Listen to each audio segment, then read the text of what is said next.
Now, I don't think there's anyone out there that has never entertained the idea or the dream of getting rich. We all want to be financially whole and well off and feel secure, but we need to also be clear in defining what rich looks like. And this is gonna look different for so many people. And when we talk about being rich or wealthy, there's so many ways to get there. But there's also that mindset that it's very hard.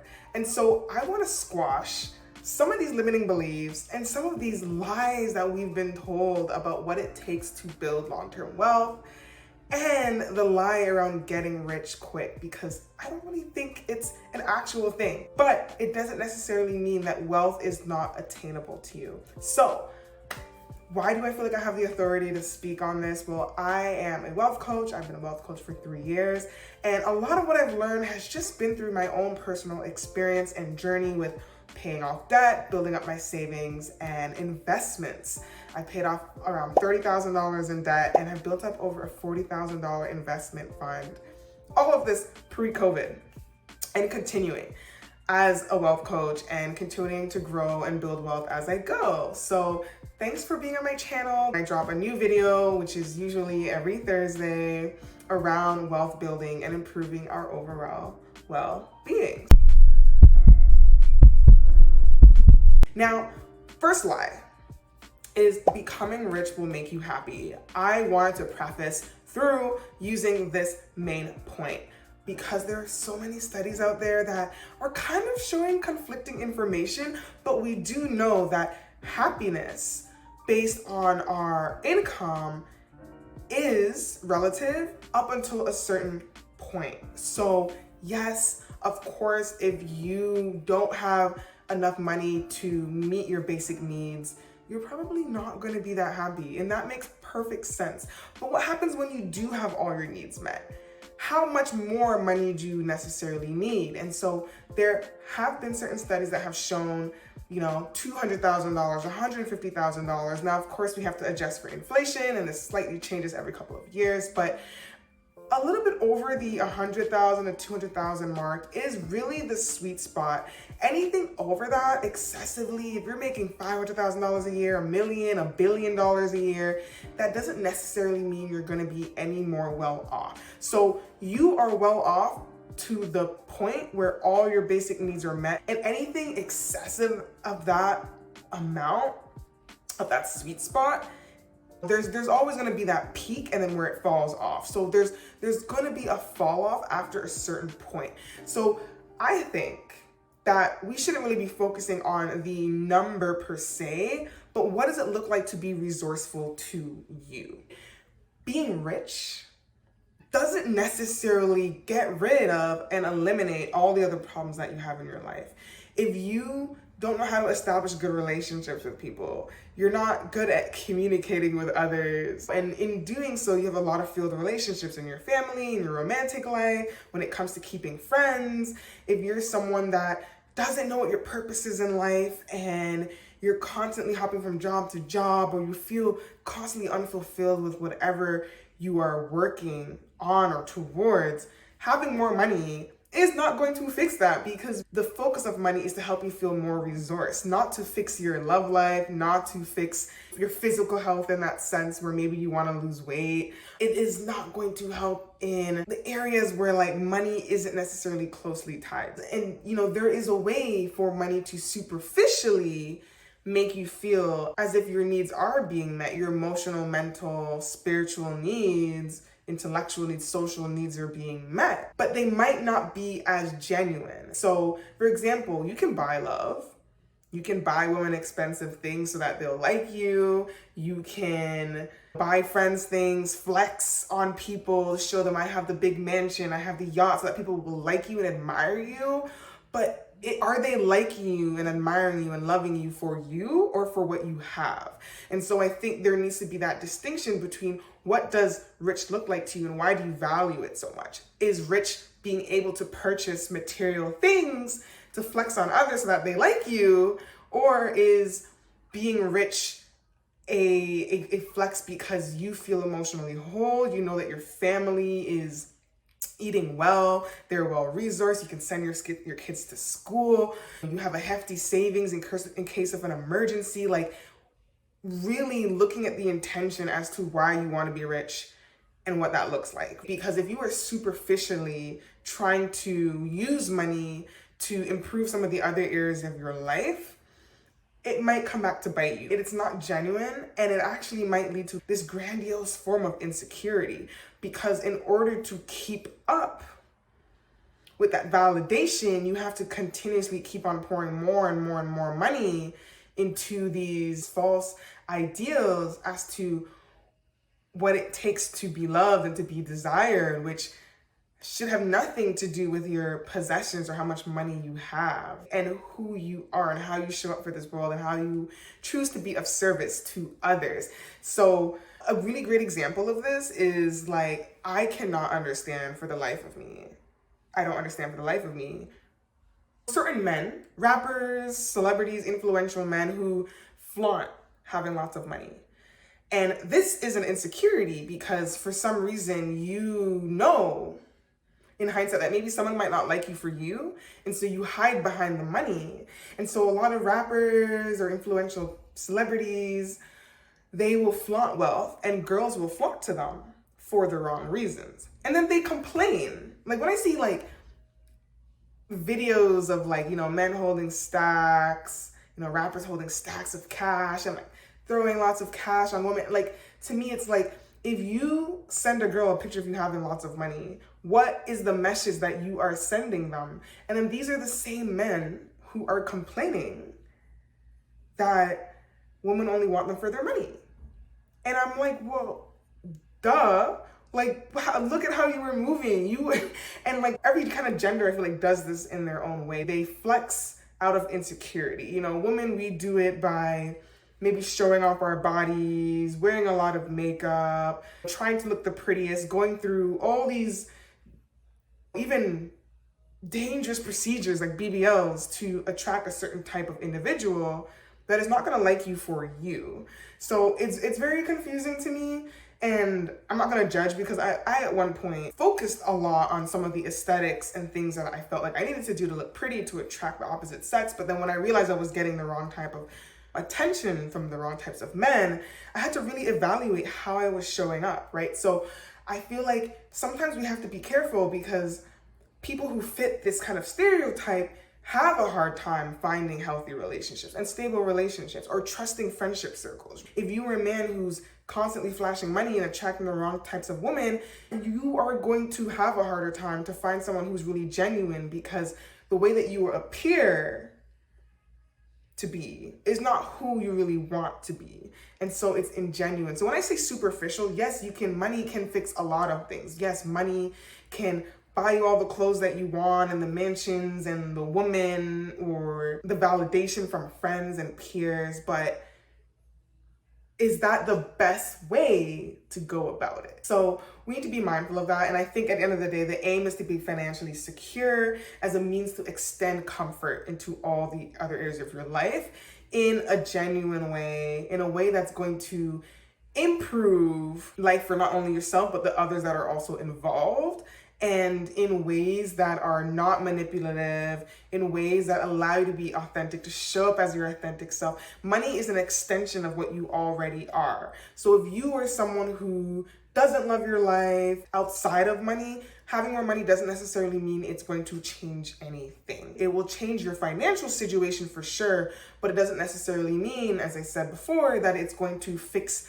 the way that you show up in your love life. It is going to fix your health. It is going to fix your friendships, your family circles, the way that you see yourself, your own personal development. So you need to be very mindful of determining what being rich looks like and what being happy looks like outside of the influence of other people and media and propaganda. 2, you need to have a lot of money to be rich. First of all, like I said, what does rich even mean? Someone can live off of $100,000 and someone can live off of $500,000, while someone else can be perfectly happy and fine living off of $50,000 a year. It all depends on what you desire outside of the necessities and if you are able to meet those basic necessities already, right? So I think once you figure out this number, you need to then start investing. So investing is really where wealth starts, because when you finally realize how to have your money work for you and you're able to buy back time, that is what wealth is. It is the increase of time, the decrease of output invested.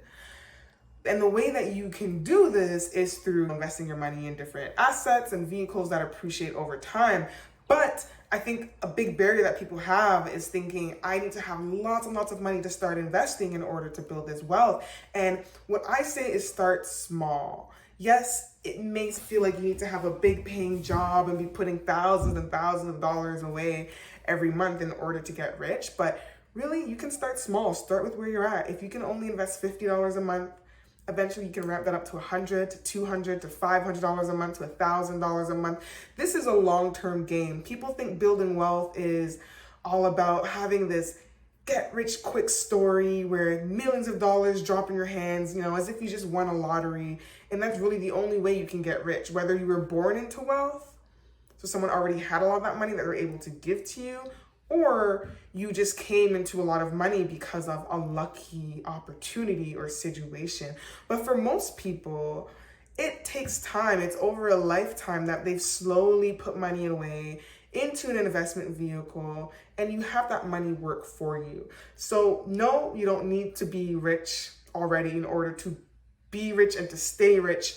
You can come from poverty and flip your situation around and end up being one of the wealthiest people in the world. Actually, a lot of the people that we see at the top were self-made millionaires, billionaires. Elon Musk didn't come from a lot of money. Jeff Bezos did not probably come from a lot of money. Warren Buffett did not come from a lot of money. So those are perfect examples already as to the idea that you do not have to have a lot of money to eventually one day build wealth. Your money needs to go into vehicles that are appreciating and performing better than the current interest rate, and which creates future inflation. So as long as you have your money in something that is beating out inflation every year, and you're consistent with putting your money away into these investments, and you're good. And this might require you to become more financially responsible. This might require you to become more financially literate, to understand, to educate yourself as to the behaviors, the psychology around money, around saving, around paying off your debt, so that you can get to a point, that final stage where you can start investing. And this is why I am a wealth coach. I want to get as much women as possible to that place of starting to invest so that we can start to build wealth for ourselves and our future families. The truly wealthy know this. They know what it takes to get wealthy and to stay wealthy. So this is what I want for you, and it is possible. You do not have to have lots of money to start with. Third lie is all debt is bad.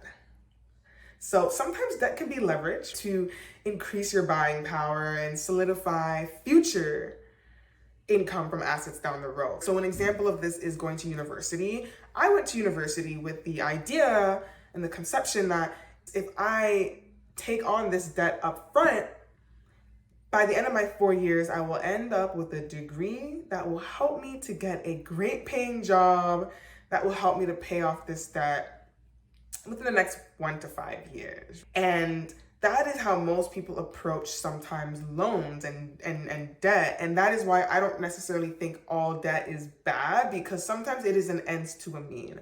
Most people don't have $40,000, $20,000 off the bat to go to school. Some people don't come from homes or families where that kind of money and resources available to them. So they have to take on this loan from the government, from a line of credit, whatever the case may be.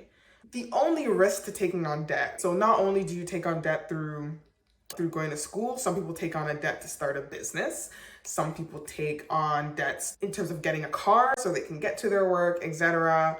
Some people take out a loan to purchase a home. Most people take out a loan. A mortgage is a loan. It is, you do not have the money outright to buy a house in cash. And so most people take out a loan from the bank in order to purchase their home. That down payment that you're working towards is a little bit of money on that loan so that you can secure that home. The risk, though, with debt, with any kind of debt, is that if you don't get that job out of school, or you can't afford to pay your mortgage or pay off your car loans, or your business fails, you are stuck with that debt.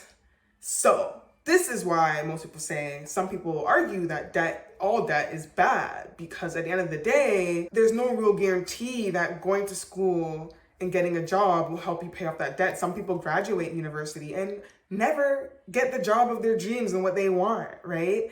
Or it takes them years to get a great paying job despite what their degree promises. So I would say limit your need to get into debt as much as possible. Sometimes, like I said, it is an ends to a mean.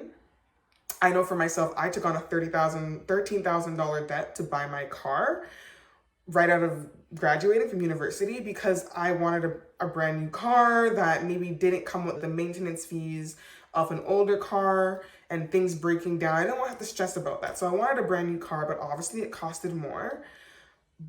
And I needed to get to work. My job was about an hour out of the city that I was living in. And so sometimes you do need to make these short-term sacrifices for the bigger picture down the road.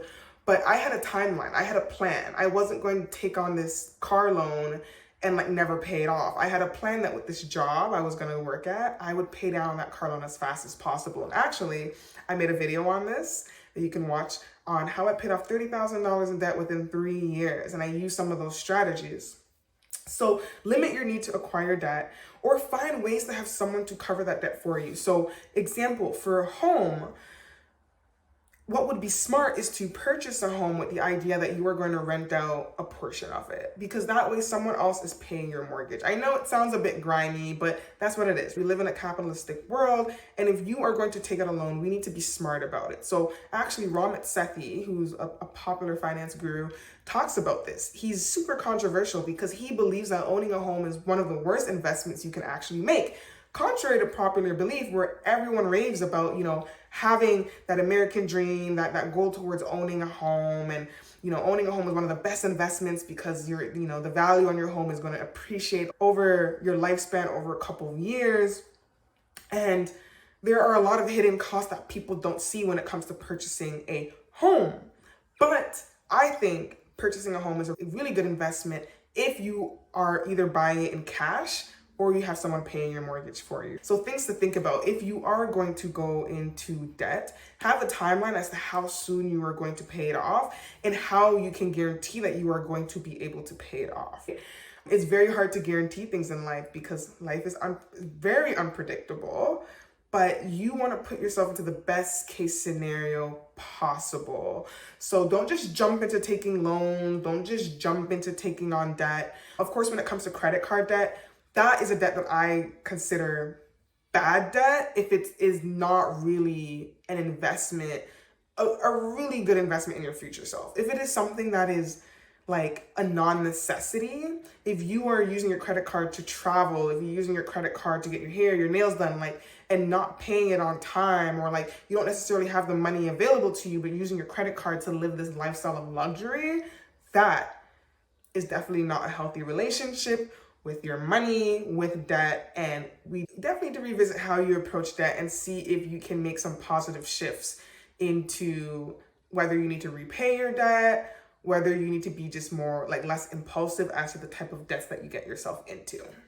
So not all debt is bad, but definitely try to limit the amount of debt that you get involved in. The fourth lie is buying a home is the only way. And I kind of just touched on this, but there are so many hidden costs when it comes to purchasing a home. You got to think about the maintenance of that home over time. Things will break down. A roof, average cost of a roof replacement nowadays is about $40,000. So you need to be mindful of that. You can purchase a home and in 5 years your roof can go bad. Where are you going to find that $40,000? Also, the interest. Every time you purchase a home, especially if you are not paying in cash and you have a mortgage on it, there's interest. So you are actually paying more in interest over time, over the next 20, 30 years in interest than if you had just purchased the home in cash. So a lot of people think, oh, well, I'm purchasing a home, I'm earning so much money on it over those 20 years. But if you earn $200,000 on your home in 20 years, but the interest you paid in those 20 years was maybe around the same, plus take into consideration that roof you had to replace, because your roof has to be replaced every 20 years anyways, take into consideration some of the other things in your home that break down, some of the other expenses that you have in your life, it could actually equate to that $200,000 that you earned over those 20 years in your home or more. Now, this isn't the case all across the board, but it is really important to run the numbers and to just really make sure that you're not shooting yourself in the foot and that you are actually seeing real appreciated value over time and in consideration for these hidden costs and fees and expenses and the interest accrued on your home over time. So, what can you do outside of investing in real estate? I would say definitely look at stocks. Look at other markets like crypto, art, collectibles, antiques, foreign exchange. There are so many other markets that people don't consider. Ramit Sethi actually talks about this, and he suggests that if you are not investing in real estate, if you do not own a home, don't feel bad for not owning a home. And if you're renting, as long as your money is going into some other type of investment vehicle, you should be okay. If you are able to invest into the stock market every month, you have a healthy portfolio of ETFs and mutual funds, you have a financial advisor that is managing your finances for you for the long term, for your retirement, you should be okay. And actually, there are some cases where people see more money from investing in the stock market than through purchasing a home. So definitely, like I said, when it comes to any goal you're trying to achieve in life, there are so many different strategies and so many different paths that you can take. It is up to you what path makes the most sense. But don't get caught up in the idea that buying a home is the only way to invest. The fifth lie is some people are just good with money. I'm not. This is a really big limiting belief that you need to stop right now. I've never been someone that was always good with money. I grew up in a household where, there was a lot of debt that was always being managed, and whether it was managed well, sometimes it's not really the best to have a lot of debt on you. It holds a lot of emotional weight. There's a lot of stress that's involved. And I saw growing up the tension in my family that it created by having people always stressed out about their debts and money. And so I made it my priority as I got older to eventually be good with my money, to be someone that was educated as to how I wanted to be financially well off so that money didn't have to be this burden on me. And I wasn't always like that. It took me maybe third year university really deciding to understand how investing works and building wealth and how people really got rich. How do people really stay wealthy? And I started off with reading the book Rich Dad, Poor Dad, and my life forever changed. And I made it my mission to never, quote unquote, be broke again. And that was the motivator for me to eventually educate myself on being better with money. So I always say, no one is automatically good at doing anything. It is a skill. Being good with your money is a skill. And you need to refine it. It takes practice, and you have to educate yourself, and you get better at it. When you apply the knowledge to the craft, you will get better at it over time if you want to. You can choose to be complacent. You can choose to just say, I'm not good at something and be helpless, or you can choose to be the person that tries. And so I chose to be the person that tried. And I'd like to add that even privileged people that are born into wealth, sometimes aren't even good with money either. We see so many examples of celebrities, going to jail for not paying their taxes or just becoming bankrupt because they're still not good with managing their money. They may have lots of money coming in, but they're still not good at managing it. So it's not about how much money you have, it's what you do with the money that you have. And you need to be educated enough to understand how it works. Sometimes schools don't teach you. Most schools don't. I think there are some schools that are slowly starting to teach children, basic financial literacy skills, but the onus is on you. Rich people are not going to teach you how to be rich. I'm not necessarily maybe quote unquote rich as to how society deems someone to be rich, but I'm rich in knowledge and rich in understanding of what it takes to be wealthy and well-resourced. So I feel empowered to help other women feel the same way. But the moral of the story is that we all need to educate and empower ourselves. Nobody is born good at anything. I actually read a book the other day called Bounce, and it talks about what makes people great. The greatest musicians, the greatest athletes, what made them great? Was it just this natural talent that they had? And a lot of it actually comes down to practice. There are some other, elements to it. Sometimes your environment, of course, and the opportunities that come your way, and what you choose to do when these opportunities come your way. But the main thing is practice. Beethoven, Mozart, these were kids that didn't have the distraction of cell phones and social media. They spent hours and hours each day practicing the piano, playing the piano. They weren't just natural born geniuses. And so it's the same thing. Any craft, anything you want to master, it takes time, it takes dedication, it takes. And so anyone at this point that tells me they're not good with money, I don't want to hear it. I don't want to hear it. You can be good with your money, okay? If you choose to, it's all up here. It's all in your mindset. I'm not saying that, privilege doesn't play a part, barriers. Of course, there's a systemic system that works against certain people, and it might be harder to get there through these systemic barriers. And I believe that we should work towards tearing down these barriers, but that still does not mean that you cannot do it. So I believe that, yes, it might be harder for others to get to the same place, but it doesn't mean that you can't get to the same place. The focus needs to be on the fact that we can all get to the same place. And sometimes you are not able to do it on your own. That is why you need the help and support of other people. Nobody is a genius, but everybody is. That's what I'm gonna leave you with for that point. The next lie is rich people all look the same and want the same things. You don't have to have certain things. You choose to have certain things.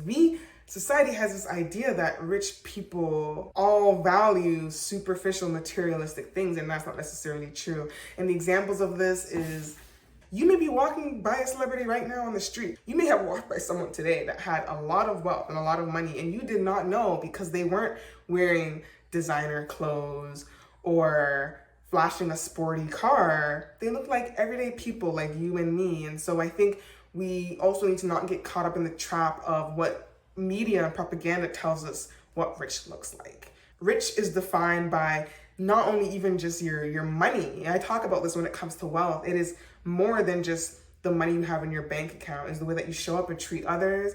It is the way that you treat the planet. It is the amount of love that you have in your life, the quality of your friendships and your relationships. That is also what rich looks like and wealth looks like. So we need to keep that in mind. And by you wearing something fancy does not necessarily mean that you are well off in all areas of your life. And you do not need to show it on the outside in order to prove that you are wealthy. So I think we need to create our own understanding of what wealth looks like to you, like as I've said before, and just not fall prey to the instability that the media tries to sell you. And you are actually more likely to be even wealthier when you don't fall into that trap of thinking that I need to make this much money to buy this to show people how much money I have. That to me is the craziest thing ever. And I think, honestly, real G's move in silence like lasagna. Wealth doesn't shout. Wealth is very silent. When I look at people like Mark Zuckerberg, who wears really basic clothing, his clothing actually might be really expensive, but he's not really wearing like the fashion label designer clothes that we see. It's maybe just really quality fabric from a very reputable company, but he's not flashy. And I'm not saying that if you want to be flashy, you can't. You can do whatever you want. But if you are appearing to be luxurious, if you are stretching yourself thin financially to have this appearance that you are wealthy, it is a lie, because majority of people that are wealthy don't look wealthy at all. 7, you do not need to invest in stocks to get rich quick. I think a lot of people have the idea that, well, I'm gonna invest in stocks because one day, like, company might just blow up and I might make millions of dollars off of that. I have had some good runs with companies in the early days, like Tesla, or Beyond Meat, but it's very rare to have, an IPO company, a brand new company come out on the public stock exchange and do really, really well in the first couple months, years even, right? And some companies, it's the other way around. Sometimes they start off kind of poorly, and then over time they gain traction and become a really great company to have in your investment portfolio. So investing should be seen as a long-term strategy. Warren Buffett, probably one of the greatest investors of all time, talks about it, that he's never invested to get rich quick. All the riches that he has, it was through strategic long-term dedication to the brands and the companies that he invested in. And he just built this really strong portfolio, consistently investing in it over time. And some of them did poorly, most of them did really good, and that is why he is where he is at today. So you can approach it from the same place. Wealth isn't something where, like I said, You have to build it in a day. Rome was not built in a day. Think of investing in anything as a long-term strategy. Whether you're investing in a home, don't buy a home thinking I'm going to flip this in a year and make a lot of money. You can, but really the idea is to build a portfolio of different investment assets, and over time you will see the wealth. You will see your money appreciate in the way that you need it to.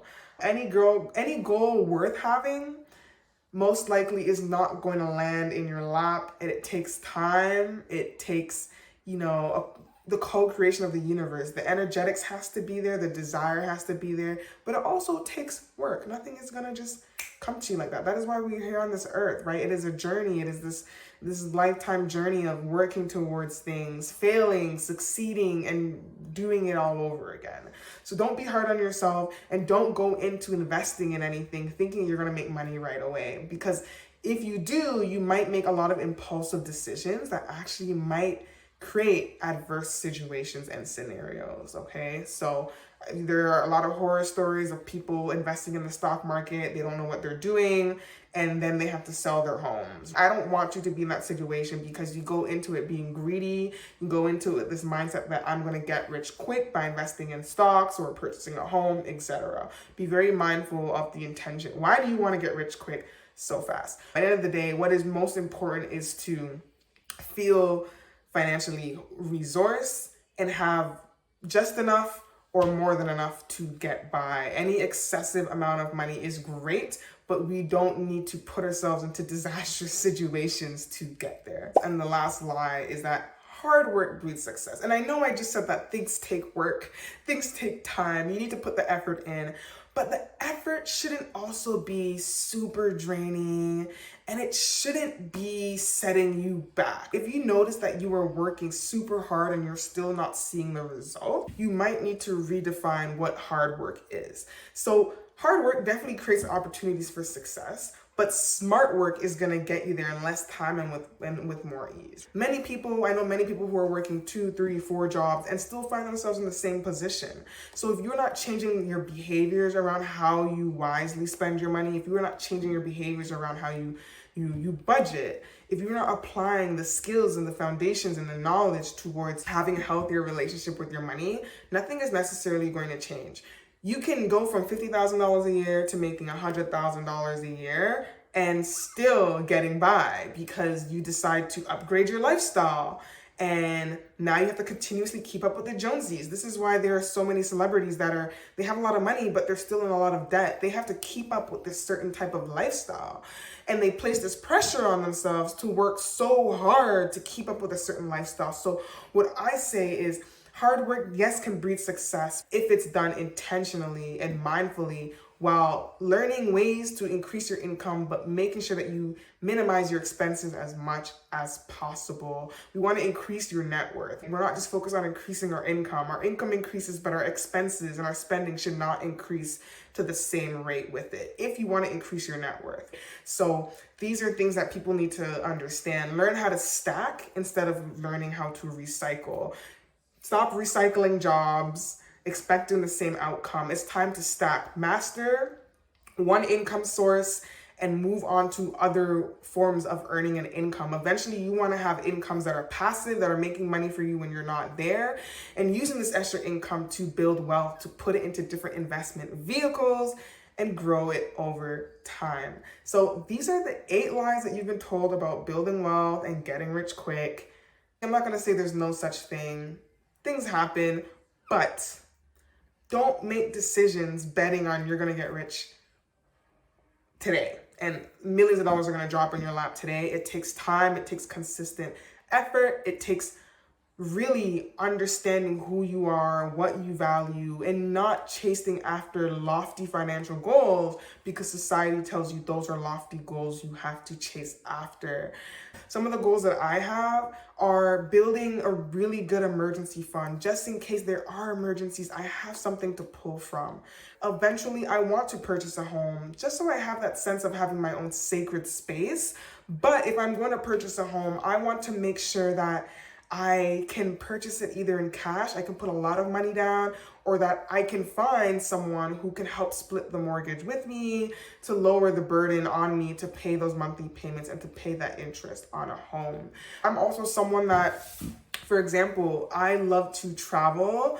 I don't really like to be in one place most of the time. And I know eventually that might need to change when I decide to have a family, but I want to see more of the world. And so right now, it doesn't make sense for me to purchase a home. It may not be the best decision. And if I do, I know that if I am going to be traveling and I do own something, I have to set up a system where someone can be paying my mortgage or my rent for me, so I don't have to be stressed about having all these additional expenses of traveling and staying in other accommodations while I still have something back at home. And so for me, that is not really like a high priority goal for me right now to purchase a home. I do want to in the next year, year to 3 years. And also the type of home I get doesn't have to be a mansion. I know for myself, I'm probably gonna buy the cheapest home possible that still relatively looks good aesthetically and also holds up itself good in terms of structure. But I don't need a huge mansion, because I know at the end of the day, what's more important to me is that I just need a roof over my head. And if I am one day able to treat myself and to buy something really luxurious, that's not really the point and that's not really the goal. I just want to feel financially secure. I don't need to have all the other fancy things that people have. I would love to have a boat because I think it's nice to have different modes of transport.